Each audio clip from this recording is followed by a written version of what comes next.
We begin the Gemara today towards the bottom of Yud Ches Amud Beis, 6 lines up from the bottom of the Amud. Tanu Rabbanan. This continues the discussion here in the Mishnah, which began the sugya of shtaris, explaining when Eidim come and bring a shtar, or Eidim are being asked about this shtar, what can they say about the shtar? What do we trust them to say about the shtar? So just again to review some basics about a shtar, Minat Torah, every shtar that's presented in Bezdin is acceptable. You see these two signatures, we trust it, and we can rely on it. But Rabbanan instituted that a shtar must first be ratified. There has to be a kiyum of a shtar, or it's also known as a handpick, in order to accept the shtar. Without that, we look at the shtar as a piece of chaspa, like a piece of earthenware. It's nothing. So therefore, if Eidim are coming to tell us about their signatures in a shtar, so it really depends whether the shtar was already previously independently verified before they speak to us, or they are the ones that are verifying their signatures right now. If they're the ones that are verifying their signatures right now, so then you have a concept of a pesha, sahu a pesha is there. If they are the ones that are verifying the authenticity of the shtar, of their signatures in the shtar, so then they could also be believed to tell us under what circumstances they signed it. Sometimes. I mean, the Gemara discussed it before, not always. But if the shtar was already independently verified, so then they can't come and tell us anything about the shtar. The shtar is considered to be a full testimony, and they can't come and contradict that or change that. That's the point, one of the points that we learned before. Now, let's continue. The Gemara brings a braisa with a machlekes about this. Tana Rabbanan, we learned in a braisa, ein amonin lepoislei. Eidim that are coming to verify the shtar right now, and they're saying, this is our signatures. Nevertheless, we do not trust them to passel the shtar. Meaning, if they would come and say, yes, this is our signatures, however, as was quoted before in the Mishnah in the beginning of this Amud, we signed the shtar, we were forced to sign it. We signed the shtar, but we were not kosher Eidim. Either because the Mishnah then continued because it said they were ketanim. We weren't bar mitzvah. Or psuli Eidos, any other psul. So they are not believed to say that, even though they are the ones that are verifying the shtar right now. So basically, this is Rav Meir, Divrei Rav Meir. So Rav Meir is arguing with what it said in the Mishnah. In our Mishnah, it says that if they are verifying the shtar, they are then believed to say, if they continue in Teich Kedei Dibur and immediately say, but we were puzzled when we signed the shtar, they are believed. Rav Meir says, no, they're not believed. So the Gemara will explain. The Chachamim say, like it said in our Mishnah, no, they are believed. They're the one that are verifying it, so we're relying on their word. So then if they immediately follow up and say what happened, that it's puzzle, so then we're gonna accept their words, right? So the Gemara says like this: according to the Rabbanan, we understand why they're believed to say that the shtar is puzzle. Kitamayu, as the reason is, as we explained before already, Hasha Pesha Asar, Hua Pesha. If it's their mouth that is saying, in this case, Misha Asar over here means they're the ones that are telling us about their signatures, that this is authentic. So we have to believe them under what circumstances the signature happened, and therefore if they say that we were puzzled when we signed it, in any situation, whether Einis, cotton, or they were psuliadis, we accept it. El Rab Meir, but according to Rab Meir, my time, what's Rab Meir's reason that we don't accept what they're saying, that their signatures are puzzle? So the Gemara is going to go through the three different instances that it was mentioned before in the Mishnah when these Eidim are saying that the shtar is puzzle. So again, the three instances are either they're saying that they signed it under an einis, they were forced to sign this against their will, someone threatened to kill them, or again they were ketanim, or psule Eidos, or another psul. So the Gemara explains as follows: B'shleim psule Eidos. It's understood why they're not believed to say that they were puzzle Eidos when they signed it, because we have a chazaka that stands against them. What's that chazaka? Malve gufei meikare meidig dayek umechtem. Every malve, when he's bringing witnesses to sign a shtar, he's very careful to make sure that he has good kosher witnesses to sign the shtar. A malve is not stupid, he wants to get his money back. So when he has a witness to sign the shtar, he makes sure that he gets kosher witnesses. So basically, when these Eidim are coming and saying, yes, we signed the shtar, this is an authentic signature, but we will puzzle this. Even though we have the svara of a pesha asa, pesha hitta, that we should sort of take their word for it, but nevertheless, what they're saying is going against the chazaka. A malve, our assumption is, broad kosher Eidos. So therefore, Chachamim say we can't, Rab Meir rather says we can't accept what they're saying. Katanim nami, if they come and argue, yes, it's our signature, but we were katanim when we signed it, it's also going against the chazakah. Why? Because Rab Shimon ben Lakish. Amar Reish Lakish says, chazakah ein edim chaysmim al ashtar elam kein nase begadol. We have an assumption, we have a presumption that edim do not sign on a shtar unless they're gedolim. A person will not allow, if a person is selling something or whatever the situation is, he's not going to allow Eidim to sign on it if the person is a kotna. Imagine you're buying a property, and who's going to sign the document, the deed of the property? You're going to take a child to sign it? Who's going to do such a silly thing? So therefore, if the Eidim come and say that we were katanim, we're not going to accept what the Eidim say. Ela nusin, but the question over here is, if the Eidim come and say, yes, we signed the shtar, but we were on Nusin, what happened was, this person forced us to sign the shtar. He threatened to kill us. So then, my time, why would Rav Meir say we don't trust the words of the Eidim? This is something that could happen. We don't have any chazakah that tells us that such a thing can't happen. Rav Chisda says, Kasava Rav Meir. We must say that Rav Meir's opinion is, Eidim she'amru lahem chismu sheker. If Eidim come and threaten someone and say, you better sign this false document here, and then you won't be killed, yahargu. They should rather be killed, and they should not sign a false document. Wow, an amazing thing that Rav Meir says. And this seems like that Rav Meir is saying this not only regarding this case, but b'chlal, any isser in the Torah, if you're being threatened that you're going to be killed, if you're not going to be over this isser, you have to be ready to die for any mitzvah or any isser in the Torah. There's only 3 situations. Oh, so the Gemara here says, Amalei Rava, so Rava asks on this answer of Rav Chisda, that hashte ilu asile kaman le'emluchi, we know that if these Eidim were threatened in this way, and they would come and consult us and ask us what to do about this, so amrina lahu, what would we tell them? We would tell them, zilu chasum v'lei titkelun, go sign the shtar and don't be killed. Because the master has said, nothing stands in the place of pikuach nefesh. When your life is in danger, you don't have to fulfill a mitzvah when you're being threatened. There's only the 3 avedas of serving avodah zarah, or gilei arayis, or killing someone. So, bulvat, only these 3. So how can you say that over here, that they have to be ready to die for this? I mean, in other words, the point that Rav Chisda was trying to say is, because they should be ready to die for this, and they did not, so they are Rishoyim. And a person is not ready to say that I was a Rasha when I signed the shtar. That's the rule we had already in the previous Amud. Ein Adam Meisem Atzmei Rasha. A person can't say that I'm a Rasha. But Rav is asking, how could you say a person is a Rasha when his life was in danger, and that's the reason why he signed the shtar? We know that we only have to give up our life for these 3 Avedas. And the Gemara continues, now that they signed the shtar if their life was in danger, we're going to have any taina to them, like you're a Rasha, like why is it that you signed the shtar? I can't say such a thing. Elo, so therefore the Gemara gives a different answer. Or another version of yours, you add Elo Marave. So Rava's answer is, taina de Rab Meir, the reason for Rab Meir's opinion, why over here we're not accepting the words of the Eidim, when they say, yes, we signed the shtar, however, the shtar that we signed, we're being forced to sign this, is Ked Rav Huna, based on what Rav Huna said. Amar Rav Huna, Amar Rav rather, in the name of Rav. Amar Rav Huna Amar Rav, Rav Huna said in the name of Rav, Meide b'shtar shekasvai, if you have a shtar, which was never verified by the Eidim, but the loiva himself, the borrower himself, came and admitted that this is an authentic document. So then, ein tzarech l'kayim. You don't need any additional ratification for the shtar. The loiva himself admitted that the shtar is kosher. That's what Rav said. So just to explain what Rav was speaking about, usually if a malva, a lender, presents a document in Bezdin to collect his loan, and the borrower would answer to that, paraiti, it's paid up. We actually could accept the taina of the loiva. Why? Because the document of the malva is not mekoyim, it's not ratified, and he could have said mezuyif. The loiva could have easily turned around to the malva and said, the shtar you're showing us is false. It's a forgery.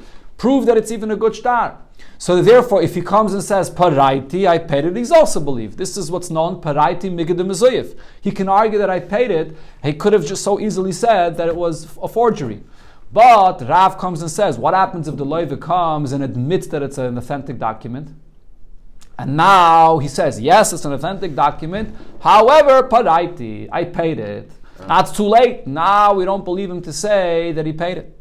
Why not? So here there's actually a big discussion with Yishainim about this. There's a difference, one second, there's a difference between Rashi and Taisus about this. Rashi says, once the loive admitted that it's an authentic document, whatever you're going to be saying, you're speaking against the shtar. And what's a shtar? A shtar is two edim. And a person can never speak against a shtar. You can't speak against two edim. It's too late. And no migu in the world is going to help you for this. That's what Rashi says. Taisvis says a bit different. Taisvis says that if you agree that the shtar is already a shtar, so now the reason why you don't have a migu is because a person doesn't have the migu here in this case. This is what's called a migu de ha'aza. It's too difficult for a person to say that this shtar is mezuyif. That's a very, very chutzpah de getainet, to come and say that this shtar is mezuyif, if it's not true. To say paraiti is something much easier for a person to say. So therefore, when a person says paraiti, there is no migu that he could have said mezuyif once he was maida that this shtar is an authentic shtar. Okay, so that's the point that Rav said. Now, the Gemara is using the same point here for the Eidim themselves as well. That what we're speaking about over here is that the loive was made that the shtar is a good shtar. So therefore, now if the Eidim want to come and say that this shtar, the loive already said is a good shtar, but we were pasala eidos. Why? Because we were forced to sign it as a false document, we can't accept it anymore. Once the loive was made that the shtar is a good shtar, that itself is considered to be, that itself ratifies this shtar. And now for you to come along and say that there was an einus and you signed it as a false document, you're not believed. You're going against what the Levi said, that it's a good shtar. Okay, so now that the Gemara brought up this statement of Rav Huna Amar Rav, the Gemara goes back to it and explains it a bit better. What is the statement that he said? Rav Huna Amar Rav, when a person admits, the Levi that is, the borrower admits that this shtar is a valid shtar, so then ain't tzarech l'kaima. There's no additional ratification necessary. That's it. It's 100% a shtar. And now, the Levi cannot speak against the shtar. And as the Gemara explained, this is the basis of Rav Meir's opinion as well, that the Eidim also can't speak against the shtar. Amalei Rav Nachman. So Rav Nachman says to Rav Huna, Ganve genuvi lamalach. Why are you disguising what you're saying? Why are you concealing the source of what you're saying like a thief that conceals what he does? Isviralach ke Rav Meir. If what you're saying is based on the opinion of Rav Meir, you're basically holding like Rav Meir. Rav Meir over here that says that the Eidim can't say that this document is a false document once the Loive agreed that it's a good document, that it's a good shtar. Say malach ke Rav Meir. Why don't you just clearly say that you're just passing like Rav Meir? Why do you have to say, why did Rav essentially say his own statement that as if it's his opinion? He's really just saying like Rav Meir. As we explained before, this is the basis of what Rav Meir said. Okay, so he didn't answer this. But now Rav Huna says back to Rav Nachman, Amalei, so he says to Rav Nachman, what's your opinion about this? Amalei, so Rav Nachman says, I disagree with you. I hold like the Rabbanon. Ki asul kaman ledina. If they come, the malva comes to us to a din taira, and the loive agrees that the shtar is a good shtar, amrinan luhu, we won't accept that. We still are going to tell the malva zilu kaimish darayche v'chusel ledina. You first have to verify the signatures of the shtar, and then you can come to the bezin and collect with it. In other words, he's saying even after the loive himself admitted that it's a good shtar, that admittance of the loive is not acceptable to ratify the shtar. They're going to have to independently verify the signatures of the shtar, and therefore, like Rabbanan said, if the Eidim themselves would want to come and say that the shtar is a false shtar, we'll accept what they're saying. What's the chashash? We don't accept what the Levi says for this. What's the reason? It's a good question. We don't accept what the Levi says. You have to have a verification of those signatures, not just by the Levi admitting. Because the borrower was forced also. Again, what? If he was an oinus forced the situation also. Maybe. Amar Rav Yudah Amar Rav. Gemara continues now with a similar situation. Again, we're speaking about the Eid. We'll see soon who we're speaking about. First, let's see the statement itself. How about if you have a shtar? But what's being said about the shtar now is that the shtar was written as a trust. Meaning that it was written, let's say I'm going to write in the shtar, I owe you $1,000. But I never really borrowed that $1,000. It was being written to prepare it that in the event that I'll actually borrow the money, it'll be used. But I trust you that you're not going to use it to collect money from me unless I actually borrow the money. So it was just written when he placed trust in this person that he won't actually use it. You're not believed to say that about a shtar, and because of this, to invalidate it. So the Gemara wants to understand if someone said, who said this about the shtar? The Ka'ama man. Ileime the Kamal Loive, is the Loive the one that said that the star was, he never actually borrowed money? See, the Malva brings the star. The lender shows a clear star, and the borrower says, no, I never borrowed money because it was just written as a trust. If that's what the Loive is saying, Pshita, obviously he's not believed to say this. Kol Kemineh, I mean, is the Loive believed to have a good star here, and he's coming and saying, no, I never borrowed money? Why should the Loive be believed in to say such a thing? The Elo, rather, the Kama Malva. The Malva is saying here, there's a star that says that you owe me $1,000, but the truth is, you never borrowed $1,000 from me, so you don't owe me a penny. Says the Gemara, Tavi Olav Bracha. Maybe you should bless him. Even if it's true that the person did borrow the money and he wants to be meichel the money and he says, you don't owe me anything, gesundheit. I mean, if he wants to say that, so then let it be.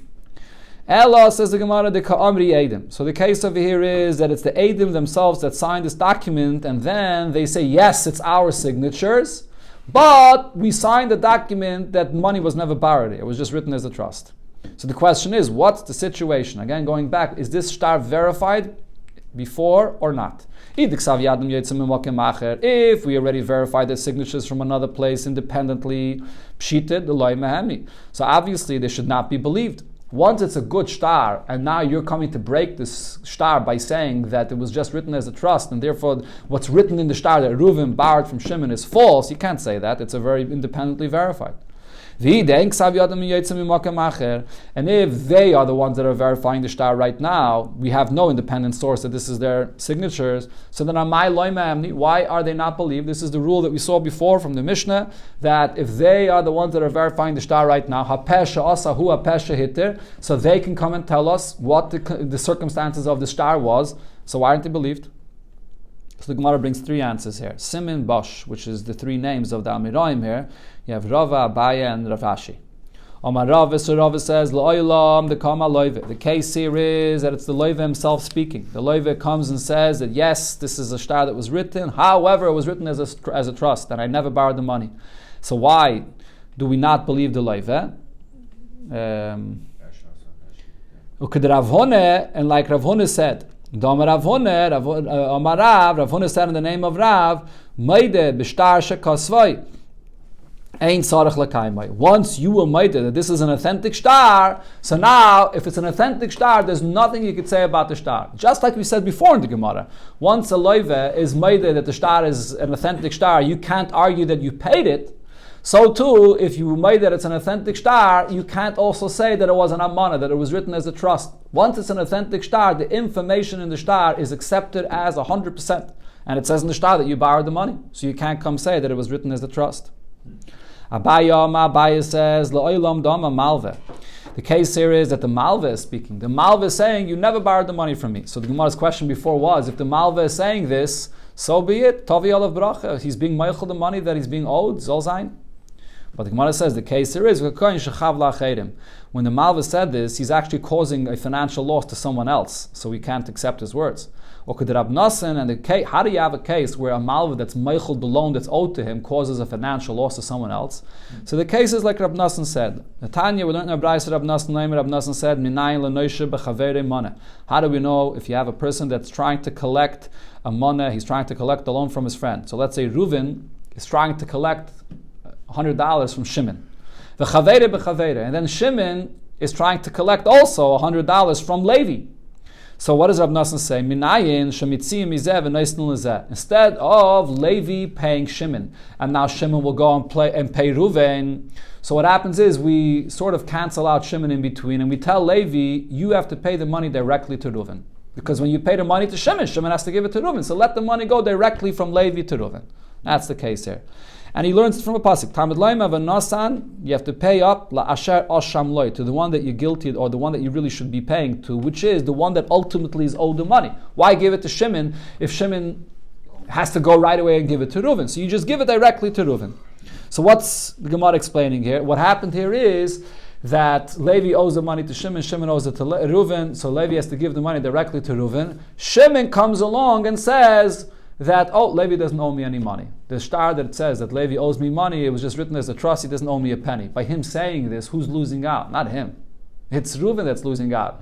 So he's chavla acherim. He doesn't lose by saying this. When he gets the money, he doesn't even get the money. He goes directly to Reuven. So in such a case, we don't trust the malva to say that this shtar that says that Levi owes Shimon money is an amana, because how could he say this by causing Reuven to lose out? Ravashi says, really the case over here is that it's the Eidim that are saying that this shtar was only written as a trust. And also the case is, there's no independent source that the shtar is verified. They are verifying the shtar right now. So you asked the question before, if they are verifying the shtar right now, we should trust them to say that the shtar is a kosher shtar. Or sorry, not a kosher shtar. It's say that it's false, that it's an amana. Says the Gemara, the reason is Rav Kahana. Based on what Rav Kahana said. Rav Kahana said that this is a kind of shtar you're not allowed to even have. You're not allowed to have this kind of shtar written as a trust in your house at all. There's a pasuk that says, Al tashkem ba'alecho avla. Do not have an avla in your house, something that's not honest, something that you have this shtar that says in it that someone owes $1,000 and it's not even true. So you're not supposed to have such a shtar. You're not supposed to write and have such a shtar. And also, Vamar Rav Sheshes Berei Deravidi, Shma Mino mit Rav Kahana. From Rav Kahana, we could learn out that Eidim she'omra amana hayu dvareinu. If Eidim come along and say we signed the shtar, but the whole signatures was for something that's not even true because it was just written as a trust. Ein amana, they're not believed. My time, kivin the avlahu. To sign such a document is a avla. You're not allowed to sign this. A avla lechasmi. Eidim do not sign on a avla. So this goes back to the rule again that it said before, Ein Adam Mesim Atzmei Rasha. A person is not believed to say that he did something which is a Rasha, which is not allowed. And therefore signing such a shtar is not allowed. So therefore, even though they're the ones that are verifying this shtar at this moment, and they say that it was a shtar amana, that what's written in the shtar is not true, we don't accept what they say. The Gemara brings in connection to this another halacha. A similar, a person is not allowed to keep in his house a paid up shtar. If a malva presented a shtar and he collected the money with it, it's paid up already, so he shouldn't keep that document in his house, he should tear it. Why? Do not have in your tent an avla, meaning this possibility to use this shtar a second time and collect a second time. In Eretz Yisrael, this was said in the name of Rav, and he said a bit different. And he quoted the pasuk where it says, "In ovein biyotcha, if you have an iniquity in your hands, harchikeyu, distance it." What is this? Zeh shtar amana. This is the shtar we're speaking about, that you write it and as a trust, and it was never even, what's written is not even true, you never borrowed the money. Or shtar pasim. Shtar pasim is a similar thing. Rashi says in another place, shtar pasim means a person writes a shtar for somebody because he wants to appease him. How does he appease him? He writes a shtar that says in it that I owe you $1 million. And this person walks around with the shtar and he shows it to everybody and it makes him look rich. He wants to go to the bank and get a loan. He says, look, this guy owes me $1 million, so I can get a loan. So it makes him look rich. But really it's not true. Okay, so such a kind of shtar, you're not allowed to write it for somebody to use this. I mean, this is what we call today mortgage fraud, or what is it called today? Something when a person gets these documentations to say that somebody owes me $1 million and it's not even true, you're not allowed to write such a kind of thing, b'chlal. Val tashkin ba'alecha avla. And then the pasuk we quoted before that says, don't keep in your tent a avla, so that he says is shtar parua. This refers to a shtar that was paid up already. Okay, so now the Gemara says, so basically we have different kinds of shtaris here that it says that you shouldn't have. Before we said, don't write this shtar that was written as a trust or just to appease someone. And then we have a shtar that was actually written and it was a loan, but it was paid up already. The Gemara explains, Manda mashtar parua, the one that says that you shouldn't keep a shtar that was paid up already. Kol sheken shtar amana. For sure you shouldn't have a shtar that you never borrowed money with it and just written as a trust. But the one that says don't keep a shtar that's just as a trust, a shtar parua, but a shtar that you borrowed and it was paid up already, that you don't have to discard it, you don't have to shred it, that you could keep. Why? The zimnin, because sometimes the mashile apshiti de safri, sometimes the malva will hold on to that shtar because in order to write this shtar, they hired a scribe and they had witnesses sign it, and there was money, there was coins. Pshiti means it was coins that was paid for the scribe that wrote the shtar. and the loive paid up the loan, but he didn't pay up his dues for the charge that there was for the document itself. So the malve still holds the shtar in his hands until he's going to get the payment from the loive for those coins that the loive didn't pay for whatever charge there was to write the shtar itself. So that's a shtar that not necessarily you have to discard right away of. Avla is, how do I teach avla in English? You have the word iniquity, or maybe a different word, injustice. Itmer, in connection with this, the Gemara brings another statement about not keeping something in your house that's not to be used. Sefer shein and muge. You have a Sefer Torah that hasn't been looked over. Rashi says it's not only a Sefer Torah, but Torah Nevi'im Kesubim, and in other places it says even B'chlal, any Sefer, even Torah Shebal Peh, but it's not muge. It wasn't checked over to make sure that what's written in it is right. So you're not allowed to keep this in your house. So for the first 30 days, so you can keep it in your house, and it takes time to check it over to make sure it's good. But past 30 days, so you shouldn't keep it in your house. Do not keep in your house this Sefer Torah, which is an avla. Someone may come to learn from it and think that it's a good Sefer Torah, and he interprets things wrong.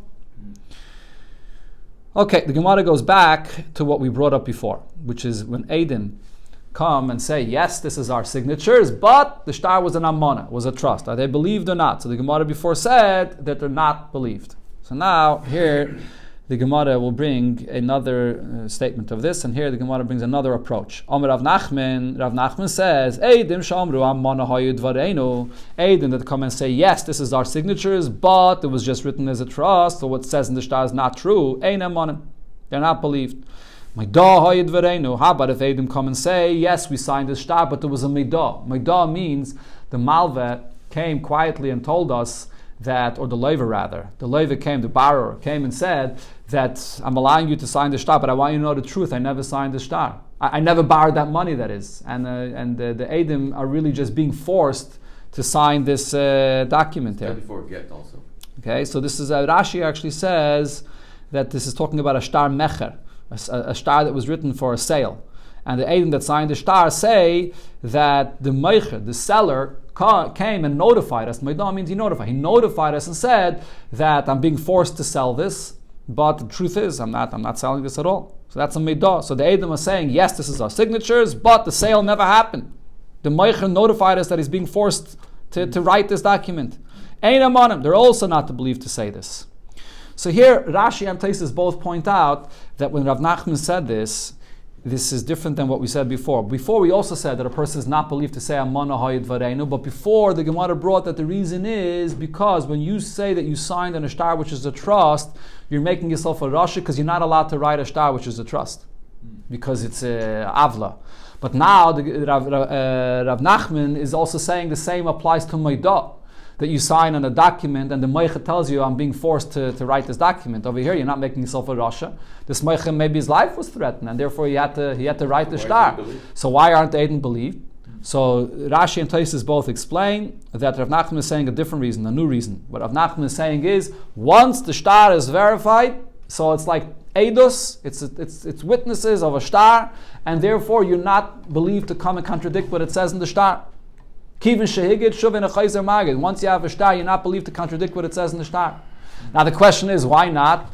Before in the Gemara, we learned a little bit in the beginning, and also especially in the Mishnah before, over there it explains, if Eidim come and say, this is our signatures, but when we signed it, we were ketanim, we were psuli eidos, then they are believed. That's what we call Apeshasa. What happened to the Apeshasa, Apeshita here?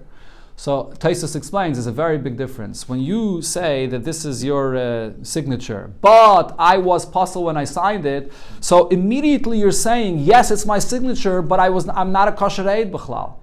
But if you say that I signed this shtar and I am a kosher eidus, you're not saying I'm not a kosher eidus. When you say that that's an amana or a meidah, I'm a kosher eidus. But nevertheless, what's written in the shtar is still false. Because what happened was that it was written as a trust, or that the meicher was being forced to write this, but you never invalidated yourself as a kosher witness. You are a kosher eid. So if you never took back this that you said that you're a kosher eidus, then we apply the rule. You can't come and tell us that what's written in the shtar is false because the shtar is valid witnesses. That's the chiddush. Preceded it with a hoda'ah. Again? He preceded it with a But we don't know that though. Yeah, but we don't know that as a fact. We don't know. We don't know that that's what happened. The Eidim are telling us now that this is what happened. But we look at we get a document in front of us. The document says Reuven sold Shimon a field, and there's a signature, and the Eidim come and say, this is our valid signatures, and we were kosher Eidim when we signed it. But what happened was that there was a midah, that the seller was being forced. You're agreeing that the shtar is a kosher shtar, and that you're kosher Eidos, and then you're being oiker, you're uprooting that edus by saying that something else happened over there. You can't do such a thing. Once the shtar is valid, you can't come and say that what's written, the signatures, which is edus, is uprooted. That's what Rav Nachman is being mechadesher. Okay, so like I said, this is different than what the Gemara said before. This is a new opinion here. Mar Baravashi says, Amana hoyu dvareino ein amanim. If they come and say that the shtar we signed on was a trust, for that they're not believed. They can't uproot the shtar. But if they come and say that with the shtar that we signed was a meidah, meaning that the seller was forced to sell this, then actually they are believed. So Mar Baravashi disagrees, and the Gemara explains the difference right now. My time, what's the difference? So the Gemara explains the difference is, Hai nitin li kasev. A shtar which is a meidah, that's a shtar that could be written. If the moich is being forced to write this, his life is being put into danger, someone's forcing him to write the shtar, so then that's a shtar that could be written. It could happen such a thing. V'hai loy nitin li kasev, but a shtar that's written as a trust, that's not supposed to be written, as the Gemara explained before. In other words, Mar Baravashi disagrees with Rav Nachman, and he goes back to the premise that the Gemara had before. And that is that only by Amanah, when you're making yourself a Rasha, and that's a kind of shtar that you're not supposed to write, there you're not, the Eidim that verify the shtar are not believed then to say that we were a Rasha when we signed it. But to say that there was a Meidah that took place, now signing a shtar where there was a Meidah, and the seller was an Einis, he was forced to sell, so that's something that's nitin likasav, that's something that could happen, and they're not making themselves a Rasha by saying this, that they do agree, that they are believed that is. Okay, so Mar Baravashi disagrees with this whole point that I said before, that you're uprooting the shtar and therefore you're not allowed to. No, Mar Baravashi says you could uproot the shtar, unless you're making yourself a Rasha. Now the Gemara has another scenario. Boy Minei Rav and Rav Nachman. So Rav asks Rav Nachman, how about if the Edom come and say Tnai Hoyed Vareino? They come and say, yes, we signed the shtar, and there was no amano meidah, but rather what happened was there was a certain condition that was made. So let's say you wrote, the shtar says that Reuven sold Shimon this property, but with only if certain conditions will be met, and therefore the Edom are saying those conditions were not met yet. Okay, so what do we say here? So the Gemara explains, meidah v'amana, do I say when it comes to meidah and amana? So what did Rav Nachman say? Rav Nachman said that whether you say that there was a meidah or an amana, you're not believed. You can't uproot the shtar once you verified that this is a shtar and that you were a kosher edis. The reason why they're not believed is because you're uprooting a valid shtar. So you can't come and uproot a valid shtar. Over here, when you say that there's a t'nai that was not fulfilled, you're also uprooting the shtar. Look inside the shtar. Is there anything about this t'nai that's written in the shtar? There's no hint for this condition in the shtar. By you coming and saying that there was a condition, you're basically uprooting what's written in the shtar. The shtar is written without this condition. So it's the same point. The shtar is a full testimony, and now you're coming and uprooting that testimony of the shtar. How could you do so? The condition is not written in the shtar, right? Right. Or maybe the Gemara says, it's saying that there was a condition here is different. Tanai milsa achritihi. Saying that there was a condition is considered to be a separate thing. You're not uprooting what it says in the shtar. Rather, what you're saying is, I'm mighty that the shtar is 100% MS. Everything that's written in the shtar is also MS. Reuven actually sold the field to Shimon. But there's an additional point. They didn't actually include it in the shtar. There's an additional detail that happened, and as soon as that detail will be fulfilled, and the shtar is still kosher. So they're not uprooting the shtar. They're just turning to the moicher and saying conditions weren't met, so therefore the shtar is possible. So this is not considered to be uprooting the shtar. It's a milsachriti. It's just an additional point. So they should be believed to say this. Amalei. So Rav Nachman answered and said, Ki osel kamon ledina.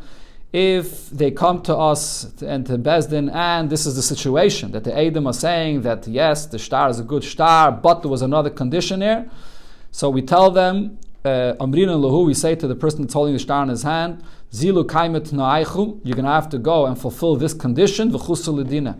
and then you can come and use this shtar. So in other words, Rav Nachman is saying that the Eidim will be believed to say that there was a Tnai here. To say that there was a Meidar Namon, that totally uproots the shtar. That they not believe. But to say that there was an additional condition, that's not uprooting the shtar, and that they are believed to say. So he won't be able to collect with the shtar until he fulfills that condition. Gemara goes further. How about if it's a case where the two Eidim came and verified their signatures? Eid Mitnai. Now one Eid says that there was a condition here, and Veid Mitnai. Another Eid says no, there was no condition. The shtar is good as is. So only one Eid is saying that there's a condition here. What's going to be now? Rav Papa says Tarvayu b'shtar malya k'misadi. Both of them are saying Eidus that this is a good shtar, right? They both verified their signatures that it's a good shtar. V'hai dekama t'nai, and only one Eid then comes and says that there was a condition here. Havalechad. So he's only one Eid. Vein dwarav shalechad b'makim shtayim. So the words of this one Eid is nothing against the two Eids that we have in the shtar. That's a shtar without any conditions. That's Rav Papa's psak. But the Gemara asks him this. Maskefle Ravuna Bereder Rav Yeshua. Ravuna Bereder Rav Yeshua asks Rav Papa, how could you say this? If you're telling me that we trust this one, that we don't trust this one Eid to say that there was a condition here against the two Eids of the shtar, so if so, afilit tarvayu nami. You should say the same thing when you have two Eidos as well. You have the two Eidos over here in the shtar, and now those two Eidos themselves come and say, T'nai hoyu dvareinu. So they're not believed to say anything against the shtar. Why not? Because it's once the shtar is a verified shtar, you can't say anything against the shtar. So you should say the same thing regarding two Eidos as well. So why is Rav Nachman over here saying, question over here is, Fila Tarvaya Nami, second. Keep that again. Yeah, no, Rav Nachman said before, Kaimet Naichu, Rav Nachman said that we accept what they say. Right, Rav Nachman before said that we do accept what they say. So the question that he's asking is, L'chayra, we should say over there that the shtar is already a good shtar, just like we say regarding an Eid Echad. Once you have a shtar that's signed by two Eidim, so now one of those Eidim can't say that yes, it's my signature, but there was a condition here. The same thing should be true by two Eidim as well. If two Eidim signed the shtar, but then they add and say that there was a T'nai, they shouldn't be believed either. Right? Elamai, you're going to tell me by two Eidim they are believed to say that there was a T'nai. So then that one Eid should also be believed to say that there was a T'nai. When that one Eid comes and says that there was a T'nai, so you don't have any two Eidim on the shtar in the first place here, that what's written in the shtar is true, because that T'nai wasn't fulfilled. So basically the question is, what's the difference if one Eid backs out or two Eidim backed out? Either way, you don't have two Eidim on the shtar here that it's a good shtar. Okay, so therefore he says, second, where am I over here? Dr. Gemara Ella. So what Amrinam? What we say is Hani lemeker sadusaya kaso. Those two Eidim that said that it's a good shtar, and now they come and say that it's a T'nai. What did Rav Nachmi before say? We believe them that it's a T'nai, and we believe them to uproot their Eidos. Why do we believe them to uproot the Eidos? So the Gemara explained before. The reason why we believe them is because the T'nai is an additional point.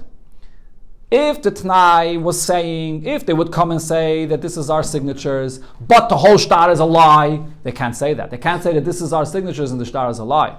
But when they say that the shtar was a T'nai, so the Gemara explained before already, they're not saying that the shtar is a lie. They're just saying, Milsachriti, there was an additional thing, that a condition that wasn't fulfilled yet. So therefore, they could indirectly uproot the Eidos. When the Gemara here uses the Lashon, Hani lemeker sadasai ka'asu, so that's how Rashi explains it. Not that they are believed to directly uproot the Eidos, because Kivim Sheged Shuven Echayzer Amag. But over here, they indirectly uproot the Eidos because they're saying that it's a good signatures, and everything it says in the shtar is true, but there's a condition that wasn't fulfilled. So therefore, the two Eidos are believed to uproot it. So Hainami. So if so, over here as well, even if it's only one Eid that's saying this, that there was a condition here. So so he should also have the ability to indirectly uproot his Eidos as one Eid. So he's saying there are two Eidos on the shtar, and I'm one of them, and my Eidos is not true. Why? Not because he has the power to uproot the Eidos of the shtar, but because he's bringing in an outside point of a T'nai that invalidates the shtar indirectly. and he's believed to do that. So basically, Rav Huna B'Reder Rav Yeshua is arguing with Rav Papa. Rav Papa wanted to make a distinction if it's both Eidos that are saying there's a T'nai, or only one. When both are saying it's a T'nai, they're believed. If one is saying it, he's not believed. Rav Huna B'Reder Rav Yeshua is saying there's no difference. If when you say that there was a T'nai here, you could invalidate the shtar by indirectly uprooting what it says in the shtar, if both Eidos say that, they're believed. If one Eid says that it believed, there's no difference. And the Gemara concludes, V'hilchasik Rav Huna B'Reder Rav Yeshua. And we paskin like this point that Rav Huna B'Reder Rav Yeshua said. Okay.